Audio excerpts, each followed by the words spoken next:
muy buenos días, muy buenas tardes o quizás muy buenas noches, estimado oyente, según sea la hora y el país donde se encuentre.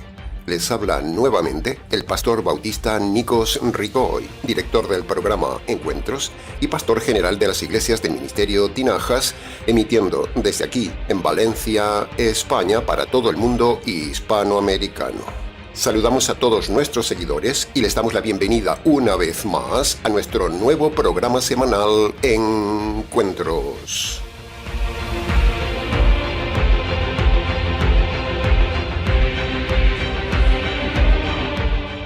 Estamos ya, estimado oyente, en el cuarto programa de esta intensa serie del estudio expositivo de la Carta de Judas. Gracias nuevamente por estar ahí con nosotros. En el día de hoy continuaremos el estudio con el análisis detallado de los versículos 12 al 16.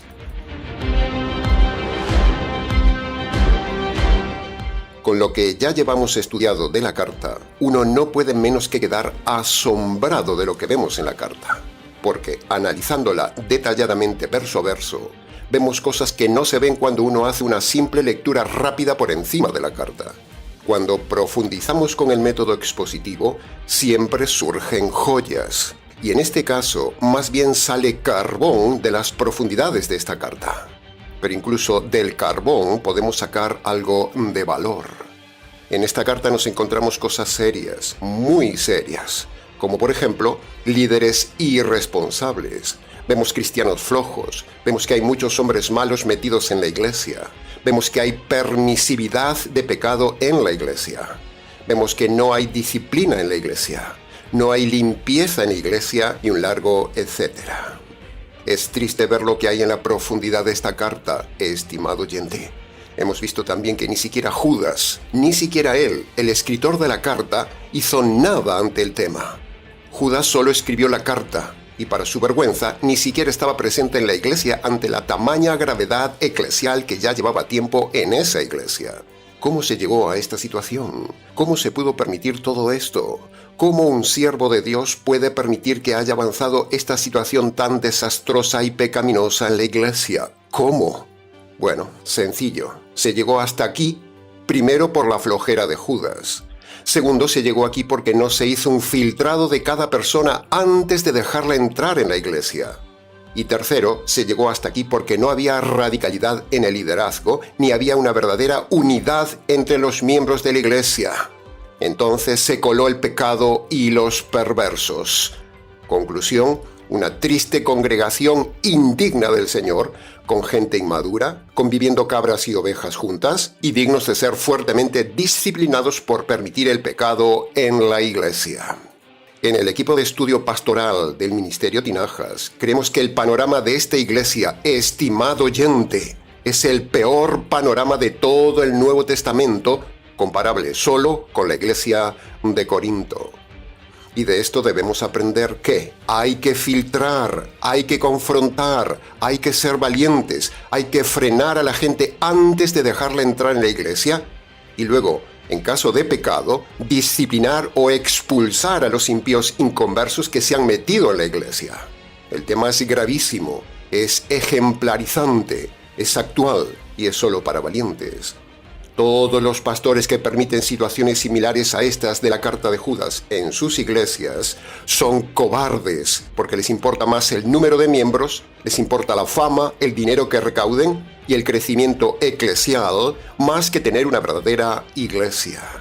En el Ministerio Tinajas aprendemos de esta iglesia de Judas y también de los graves fallos de Corinto, precisamente para no repetirlos. Por eso somos radicales en nuestra prédica y somos radicales con todos los que quieran formar parte del Ministerio Tinajas. Antes de meterlos en nuestras iglesias, los filtramos, los examinamos, los observamos, los probamos. Y si a pesar de esto se cuela algún traidor, tarde o temprano lo vamos a descubrir y al fin lo expulsamos. Con esta carta, Judas, aún llamándose siervo del Señor Jesús, es una vergüenza porque se ve que hizo malas cosas como líder y su mal actuar ensucia lo de llamarse siervo de Jesucristo. ¿Qué estaba haciendo Judas por la pureza de esta congregación, estimado oyente? Nada. ¿Qué estaban haciendo los líderes de esa congregación puestos por Judas cuando Judas no estaba presente? Nada. ¿Qué estaban haciendo los miembros de la congregación permitiendo todo tipo de personas entrar en la iglesia? Nada. Es muy fácil escribir una carta, pero otra cosa es tomar cartas en el asunto. Se lo repito, es muy fácil escribir una carta como la de Judas, pero otra cosa es mandar tomar cartas en el asunto sobre el tema. Si metemos ratas, serpientes, cabras, víboras, alacranes, cuervos, lobos, perros y cerdos inconversos en la congregación, la iglesia no será santa y Dios nos demandará sobre esto. Tenga cuidado, estimado líder. Tenga cuidado con el tipo de gente que usted permite entrar en su congregación. Usted debería filtrar y expulsar a las cabras y hacer como Pablo en 2 Corintios capítulo 13, versículo 5. Examinemos a ver si están en la fe. Esta carta de Judas es un clamor que no debe repetirse nunca en ninguna congregación que se llame cristiana. Pero, tristemente, se repite hoy la misma historia que en aquellos días. Eso confirma que la fe verdadera es de muy pocos y confirma también que líderes reales hay también muy pocos. Bien, hasta aquí con el resumen e introducción del conjunto del tema que estamos estudiando, pero ahora continuaremos con el análisis individual del tema. Analizaremos primero el bloque de los versículos 12 y 13 y luego analizaremos el bloque de los versículos 14 al 16 y lo haremos así para su mejor comprensión.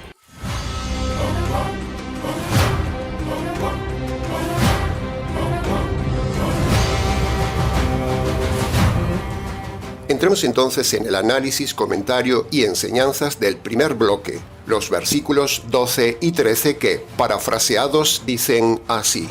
Estos hombres malos son una vergüenza en vuestras comidas fraternas, comiendo de forma mundana e irrespetuosa con vosotros. Son personas inconversas que solo buscan lo suyo. Son como nubes sin agua llevadas por el viento. Son como árboles sin fruto. Son 2 veces muertos y sin raíces. Son como olas del mar que arrojan como espuma sus actos vergonzosos. Son como estrellas errantes. Para todos estos está reservada la oscuridad de las tinieblas eternas. Vaya pasaje, estimado oyente, vaya pasaje. Punto número 1. La frase, estos hombres malos son una vergüenza en vuestras comidas, nos habla claramente que los convertidos estaban cometiendo un grandísimo error. Estaban permitiendo que los inconversos coman con ellos en la iglesia. Estaban permitiendo estar juntos y comer juntos en la iglesia. Estaban permitiendo asistir a la iglesia a personas malas, inconversas. ¿No les suena familiar en el día de hoy? Eso fue un gravísimo error que también se hace en el día de hoy. Se permite en la iglesia que venga todo tipo de hombres malos invitados a comer, invitando incluso a familiares inconversos, invitando a amigos del mundo a comer en la iglesia, invitando a compañeros de trabajo inmorales a confraternizar con nosotros en la iglesia. Y lo peor, invitarlos muchas veces a la cena del Señor. Todo eso es pecado. Toda iglesia que invita a comer gente de afuera, escúcheme bien, está haciendo lo mismo que se estaba haciendo aquí en esta carta, en esta iglesia. Eso es pecado. No se puede invitar a gente inconversa a comer en la iglesia. Así que márchese de esa iglesia que permite meter las cabras y la cizaña en la iglesia, demostrando que esa no es una iglesia. Ahora, cuando leemos este pasaje y el resto de la carta, nos asombra que Judas no diga ni una sola palabra que se debe impedir estas comidas y que se debe echar fuera a esa gentuza de la congregación en esas comidas. Este es otro de los grandes fallos de Judas. Por lo tanto, si en su iglesia su líder consiente entrar a malos y les permite comer en la iglesia, usted se hace cómplice y Dios se lo demandará. No se debe invitar a comer en la iglesia a los inconversos. Punto. Reflexiones sobre esto, estimado oyente. Por cierto, hablando de esto, hagamos una reflexión sobre el tema de comer. Le pregunto, ¿cómo come usted? ¿Come con mala educación? ¿Come demasiado? ¿Come de forma compulsiva? ¿Está usted gordo por comer sin medida? ¿Su pastor está gordo por comer demasiado? ¿Cuántos pastores hay gordos en las iglesias? ¿Cuántas personas gordas por comer por vicio hay en las iglesias? Así que escúcheme muy bien. Si usted está gordo por comer y comer, usted está en pecado. Todo pastor gordo que no esté gordo por enfermedad, todo pastor gordinflón, está en pecado y está dando mal testimonio. Ese pastor no debería ser pastor. ¿Se imagina usted al Señor Jesús gordo como una bola? ¿Se imagina a Pablo dando mal testimonio comiendo y estando gordo? Tenga cuidado cómo come, estimado oyente. No es un tema frívolo. La gula es pecado y su hermana, la anorexia, también es pecado. Todo hay que decirlo. Usted dará cuentas de cómo trata su cuerpo, estimado oyente. Lo dijimos en el mensaje anterior. Y hoy procedí a volver sobre la reflexión a propósito del tema de comer en la iglesia. Por cierto, aprovechamos también para decir algo muy importante, para decir que los adventistas, esa secta, son falsos cuando le dicen a usted que no puede comer de todo, que no puede tomar café, por ejemplo, o que tiene que seguir respetando la ley de Moisés sobre los alimentos y que no puede comer cerdo. Todo eso es falso. Jesús mismo dijo que se puede comer de todo. Léalo allí en Marcos capítulo 7, versículo 19 y su contexto. Y ahí dice que Jesús declaró limpios todos los alimentos. Y Hechos capítulo 10, versículo 15, la misma voz de Dios dijo: Lo que Dios ha declarado puro, no lo llames impuro. Y en 1 de Timoteo capítulo 4, versículo 3, dice que vendrán sectas que, entre otras cosas, prohibirán comer alimentos que se pueden comer con acción de gracias ante Dios. Así que usted puede comer de todo. Jaque a los adventistas. Punto número 2. Estos versículos nos enseñan también que no hay que ser ingenuos, estimado oyente. Y lo digo porque hay hombres malos en la vida por todos lados. La maldad invade. Así que proteja a sus hijos, proteja a su familia, proteja su matrimonio, proteja su iglesia. Porque el mal acecha por todos lados e incluso se mete dentro de la iglesia, como lo vemos en esta carta. No deje mucho tiempo solos a sus hijos con gente del mundo. Tenga cuidado con lo que ven sus hijos en la televisión y en internet. Tenga cuidado con las amistades inconversas de sus hijos. No deje mucho tiempo solo a su esposo o a su esposa con gente del mundo. No sea ingenuo. Mire lo que pasó con Adán por dejar sola a Eva. Vino el malo y ¡zas! Mire dónde estamos. Eso nos habla de que debemos tener cuidado con los malos. No sea como paloma ingenua, estimado oyente. Sea astuto y sea cuidadoso, como es una serpiente, porque los malos están por todos lados, como vemos aquí. Somos palomas con las palomas, pero somos serpientes con los lobos. Punto número 3. Fíjese la cantidad de adjetivos duros, graves y terribles que se dicen en estos dos versículos. Fíjese incluso la clase de personas que estaban metidas en esta iglesia. ¿Cómo pudo haber sido posible esto? Bueno, pues sencillo, ya lo dijimos antes. Inmadurez de los creyentes e irresponsabilidad de los líderes. Pero si invertimos las cosas y enseñamos a los miembros de la iglesia a ser maduros, a ser unidos con el pastor, y enseñamos a los líderes a ser valientes, firmes y radicales, entonces esta basura de cabras no entrarían en las iglesias y así la iglesia será pura, sin arruga, sin mancha, como una esposa preciosa para el Señor. Ese es el deber de todo líder, formar una iglesia madura y limpia. Las iglesias de hoy están llenas de gente como esta gente de esta carta. Si usted analiza esta carta y la compara con su iglesia o las iglesias de hoy, usted verá que es exactamente el mismo panorama que había en esta carta. Por eso, la Biblia es actual. Punto número 4.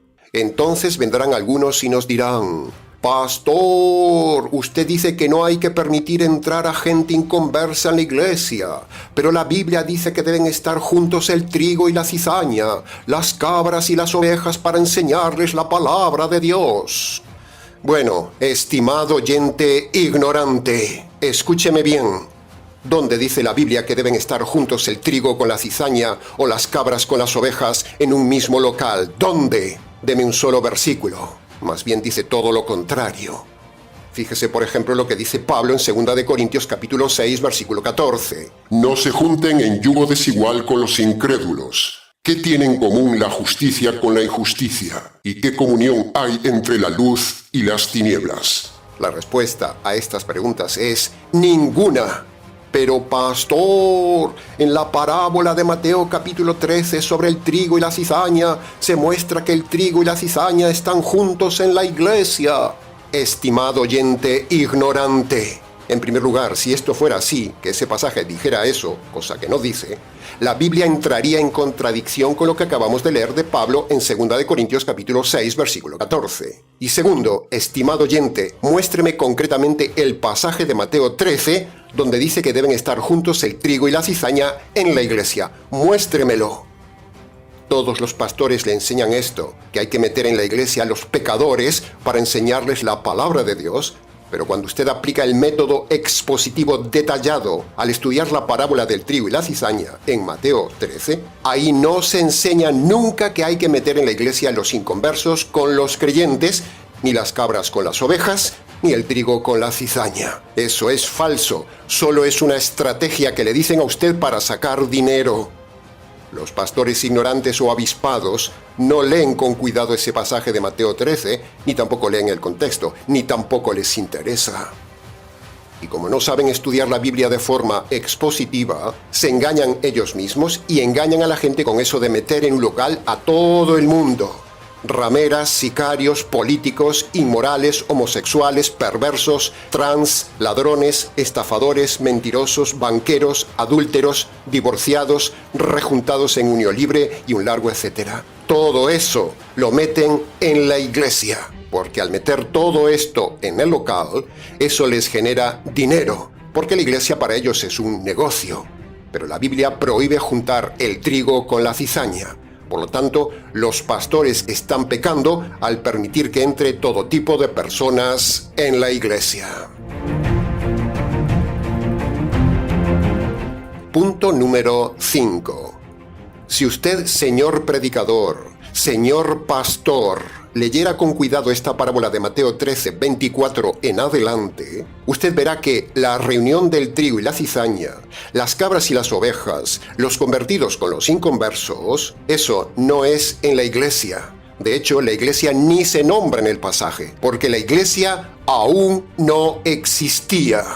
Las cabras y las ovejas, dice el texto de Mateo capítulo 13, versículo 38. Escúcheme bien, están juntas en el mundo, no en la iglesia. Necio predicador mentiroso. Se lo repito, las cabras y las ovejas, dice el texto de Mateo capítulo 13, versículo 38, están juntas en el mundo, no en la iglesia.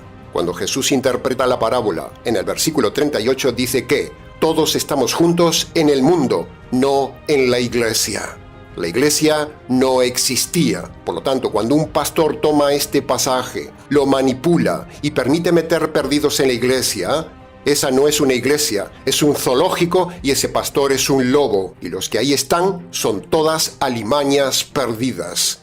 La iglesia nunca está unida a los perdidos ni se congrega con los perdidos. La iglesia está separada de los perdidos. Por lo tanto, aprenda esto, estimado oyente.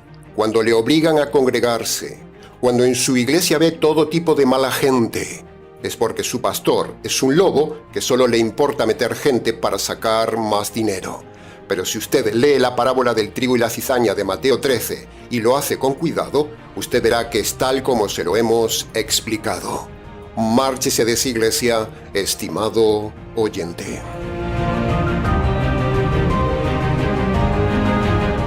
Punto número 6. El Evangelio de Salvación no se predica en la iglesia.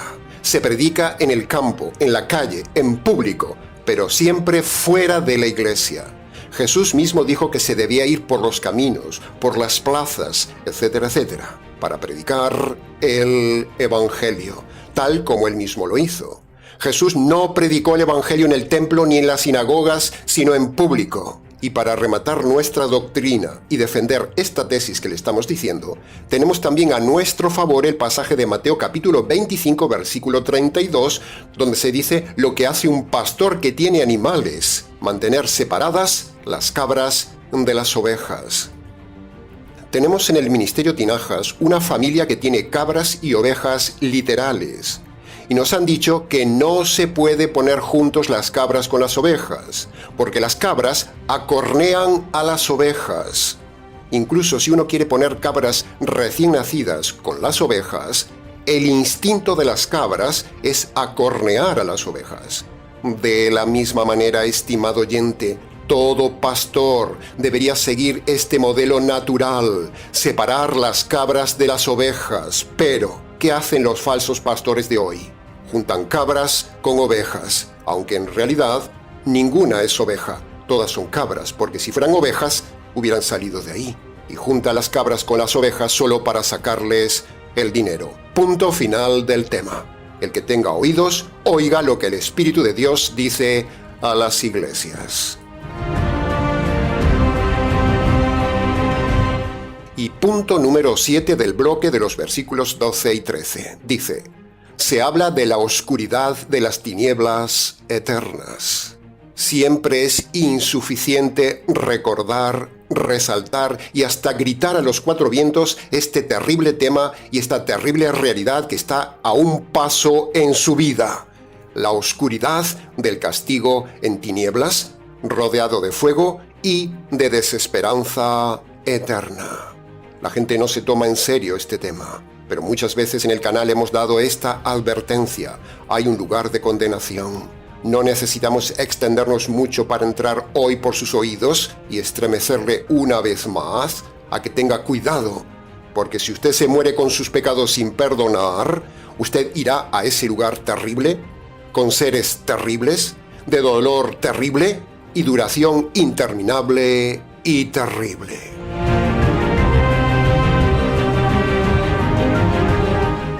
Entremos ahora en el análisis y comentario del segundo bloque de los versos 14, 15 y 16 que, parafraseados, dicen así. Ya desde el principio de los tiempos, Enoc profetizó de este tipo de gente diciendo: un día el Señor vendrá con miles de ángeles para juzgar a todos los hombres por sus obras malas y por todas las cosas duras que los pecadores han hablado contra Dios. Hombres murmuradores, criticones, dominados por sus deseos, soberbios y adulando a las personas para sacar provecho de ellas. ¿Qué pasaje, estimado oyente? ¿Qué nuevo pasaje? Punto número 1. El pasaje habla de Enoc. Por lo tanto, es el momento ideal para volver a informar sobre el famoso libro de Enoc, un libro de la literatura extrabíblica, un libro falso que no es palabra de Dios ni vale para nada. Primero, el libro de Enoc, que corre por ahí, que por cierto no es un libro, sino que son varios libros y varios autores, no es la palabra de Dios porque contiene doctrinas contrarias a las enseñanzas doctrinales bíblicas.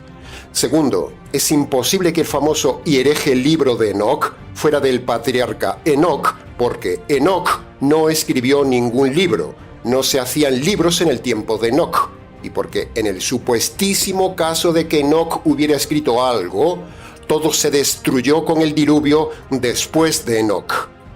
Tercero, Noé no llevó ningún libro de Enoc en el arca, porque Noé no tuvo contacto con Enoc, y Dios no le mandó llevar ningún libro de Enoc, solo le mandó meter animales. Todo lo demás se destruyó. Cuarto argumento. El falso libro de Enoc no es la palabra de Dios sencillamente porque los judíos, que eran los conservadores de la revelación divina, nunca tuvieron al libro de Enoc en la Torá. Quinto argumento, que en la carta de Judas se digan unas palabras que dijo Enoc, eso no implica que Enoc haya escrito un libro, sino más bien parece que el Espíritu Santo le reveló a Judas estas palabras que dijo en su día Enoc. Pero eso no implica que Enoc haya escrito un libro. Y, argumento número 6, usted no necesita el libro de Enoc, sino que con la revelación dada en los libros del Nuevo Testamento, eso es suficiente para su salvación. Lo escrito en ese libro es solo para la satisfacción de la curiosidad humana y el negocio de los avispados con el libro de Enoc. Punto. Punto número 2 del versículo 15 dice: hablan duro contra Dios. A propósito de esta frase, permítanos decirle que hay 3 grupos de personas en el ambiente cristiano. Primer grupo. En el primer grupo están los que hablan duro contra Dios, y a esos Dios un día les dará un castigo duro. Segundo, están los que hablan duro de Dios, y en ese grupo estamos nosotros. Hablamos de la ira de Dios, hablamos de que el hombre es enemigo de Dios, hablamos de que todo hombre está bajo la maldición de Dios por no cumplir la ley de Dios, hablamos de que Dios aborrece al pecador y hablamos de los pecados que la gente comete contra Dios. Nosotros hablamos duro, porque Dios es un Dios duro. Y aunque Dios tiene paciencia con el hombre, eso no implica que Dios sea un Dios blando. Es más, un día Dios descargará su dureza implacable contra el hombre por tener un corazón duro. Y el tercer grupo es los que están hablando blando de Dios. Y ahí están todas las iglesias de hoy. Dios es amor. Dios te ama, hermano. Ven a los brazos de Dios. Dios quiere bendecirte, hermano. Venga a buscar su milagro. Dios quiere prosperarle. Dios restaura su familia. Dios es rico en misericordia y quiere darle su riqueza de amor. Dios no quiere que usted esté enfermo, hermano. Pare de sufrir. El que sufre, el que es pobre, el que tiene enfermedad, no es de Dios. Es falta de fe, porque Dios es un Dios de pactos que cumple sus promesas de bendiciones. Venga a sus brazos de amor. ¿Ha escuchado algo de esto alguna vez, estimado oyente? Todos estos que predican así, un día aparecerán frente al juicio duro del Dios duro, como dice la frase. Dios vendrá un día a juzgar a los hombres, y lo hará de forma dura por ser los hombres malos y por haber hablado blando de Dios. ¿En qué grupo está usted, estimado oyente? ¿Es de los que hablan duro contra Dios? ¿Es de los que habla duro de Dios? ¿O es usted del vulgo de todas esas iglesias de hoy que hablan blando de Dios? ¿En qué grupo está usted, estimado oyente? Y punto número 3 del segundo bloque de hoy que dice: adulando a la gente para sacar provecho de ellas. Esto es precisamente lo que hacen los lobos de hoy, estimado oyente. Hablan blando y hablan de la prosperidad, adulando a las almas con palabras emocionales, con canciones sentimentales, con música estratégica para tocar su sensibilidad y hablar de un Dios de amor que no existe y así sacarle el dinero. ¡Lobos! Y esa adulación no solo sucede a nivel de pastores, sino también sucede a nivel de los santeros, a nivel de los echadores de cartas, a nivel de los que leen las manos, o de los astrólogos, o de los motivacionales del yo puedo, o a nivel de los brujos, o a nivel de todos esos líderes que solo adulan a la gente para sacar dinero, como dice aquí el pasaje.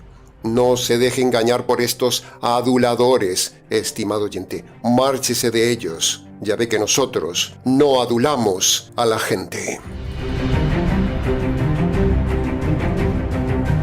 Le pedimos, estimado oyente, que escuche la verdad. Escuche lo que Dios dice en el Nuevo Testamento y verá que es algo duro. Escuche la dureza de este mensaje. Fíjese lo que dice la palabra de Dios de usted. Usted es enemigo de Dios. Usted está en rebelión con Dios por sus pecados. La enfermedad que Dios le envía es buena para que usted reflexione. La enfermedad se la envía a Dios. La ira de Dios está sobre usted por sus pecados. La maldición está sobre usted por no cumplir las leyes de Dios. La condena de Dios está a las puertas de su vida. ¿Es esto adular? Escuche esto duro y no la adulación que hay por ahí de que Dios le ama y tiene un plan maravilloso para su vida. Eso es falso, estimado oyente. El plan maravilloso que Dios tiene para usted como enemigo de Dios y delincuente ante Dios es enviarlo a la cárcel eterna. Mire qué plan más maravilloso tiene Dios para usted. Pero eso no se lo dicen los aduladores que hay en el día de hoy. Nosotros no somos aduladores, estimado oyente. Somos más bien rudos, duros, fuertes, tajantes y radicales con la gente, tocando estos temas de esta manera. Pablo decía en Gálatas capítulo 1, versículo 10. ¿Busco yo agradar a los hombres o más bien busco agradar a Dios? Porque si quisiera agradar a los hombres, no sería siervo de Cristo. Y en Primera de Tesalonicenses capítulo 2, versículo 4, dice: Hablamos no como para agradar a los hombres, sino solo a Dios. ¿Ve? Ahí lo tiene. Ese es el verdadero siervo, el que no adula a los hombres. Así que tenga por seguro, estimado oyente, que aquí, en este canal y en este ministerio, nunca vamos a adularle con mentiras ni palabras bonitas para sacarle el dinero.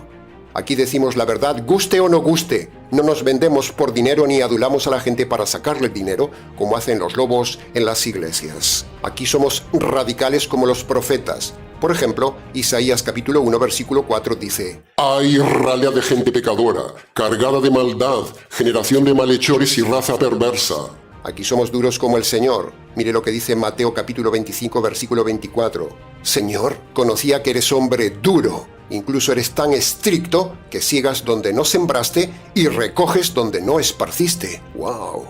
Y aquí somos duros como Pablo. Segunda de Corintios capítulo 10, versículo 10 dice: Nuestras cartas son duras y son fuertes. Ve, ahí lo tiene. Nada de ser blandengue, nada de adulación, nada de flojera como Judas ante temas tan serios como el pecado de los hombres.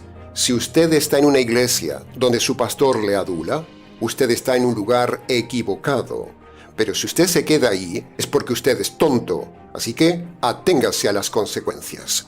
Cuando un pastor le adula, es una señal de alarma, es mala cosa, es porque quiere quitarle algo. Así que tenga cuidado, porque con ellos terminará o en la cama o terminará siendo robado. El que escuche, que entienda lo que el Espíritu de Dios dice a las iglesias.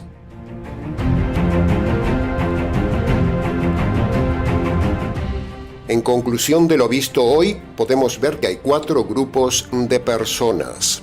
Primero están los malos, los perversos, los inconversos, los inmorales, los perdidos, los religiosos que están metidos y hacen daño en la iglesia. Segundo, están los miembros flojos de la iglesia que no hacen nada, solo oyen, ven y callan. Tercero, está el grupo de líderes flojos, irresponsables, que permiten cosas malas en la iglesia como lo hizo aquí Judas. Y cuarto, está el grupo de miembros y líderes radicales, unidos, firmes, fieles, duros y de sana doctrina, separados del mundo y comprometidos con la iglesia. ¿En qué grupo está usted, estimado oyente?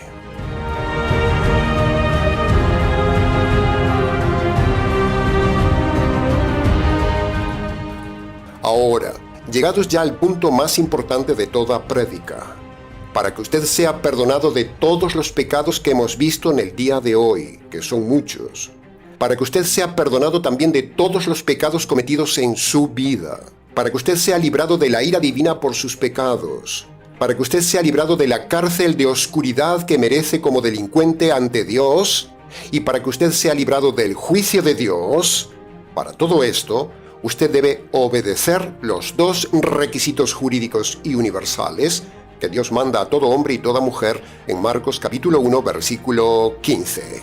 El primer requisito es el arrepentimiento, es decir, Dios le manda a usted que se humille ante Él, que se quiebre ante Él y que reconozca ante Él de forma concreta sus pecados pasados y luego decida abandonar los pecados que esté cometiendo en el tiempo presente. Usted no puede continuar en su pecado. El segundo requisito de Marcos 1.15 es creer el Evangelio. Es decir, Dios le manda a usted que reconozca 3 cosas. Primero, que usted merece recibir la justicia de Dios por sus pecados. Segundo, usted debe reconocer que en la cruz el Señor Jesús recibió la justicia que usted merecía por sus pecados. Y tercero, Dios le manda que usted se agarre por la fe de esa justicia caída sobre el Señor Jesús por sus pecados. Si usted obedece estos 2 mandamientos, usted será perdonado de todos sus pecados y librado de la condenación eterna. Cualquier otro método que le enseñen en las iglesias de hoy, que no sea Marcos capítulo 1 versículo 15, no le salvará nunca. Marcos capítulo 1, versículo 15, es el pasaje universal para la salvación de todo hombre. Bien, se nos ha ido nuevamente el tiempo del programa, estimado oyente. Para preguntas del tema, escríbanos ministeriotinajas@gmx.es.